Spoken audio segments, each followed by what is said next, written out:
আবারও চিন্তা বাড়ছে নিত্যযাত্রীদের। আগামী সপ্তাহের শুরুতেই ফের বাতিল একাধিক ট্রেন। যারা হাওড়া হয়ে রোজ ট্রেনে ওঠেন নামেন তাদের এবার পড়তে হবে সমস্যায়। হাওড়া ডিভিশনের তরফে ইতিমধ্যে বিজ্ঞপ্তি জারি করা হয়েছে। রেল কর্তৃপক্ষ জানিয়েছে, ব্যান্ডেল কাটোয়া শাখায় ধাত্রীগ্রাম ও সমুদ্রগড় স্টেশনের মধ্যে আপ লাইনে রক্ষণাবেক্ষণের কাজ করা হবে। সেই কারণে মাঝে মধ্যে ট্রাফিক ও পাওয়ার ব্লক নিতে হবে রেলকে।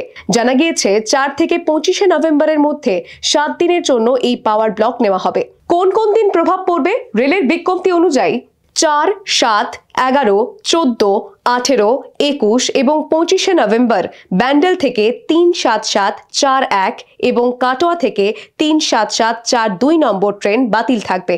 এছাড়াও ৩৭৭, ৪৩ ব্যান্ডেল কাটোয়া লোকাল, যা সাধারণত বিকেল ৪:৩০ ছাড়ে, সেই ট্রেন ওই দিনগুলিতে ৫:২০ ছাড়বে। রেল সূত্রে আরও খবর, ব্লক চলাকালীন বেশ কিছু স্পেশাল ট্রেন ও দেরিতে চলা ট্রেনগুলির রুট পরিবর্তন করা হবে। ফলে যাত্রীদের আগেই সময়সূচি জেনে নেওয়ার পরামর্শ দিয়েছে রেল। তবে একের পর এক ব্লক এবং ট্রেন বাতিলের ফলে অফিস যাত্রীদের বড়সড় সমস্যায় পড়তে হচ্ছে।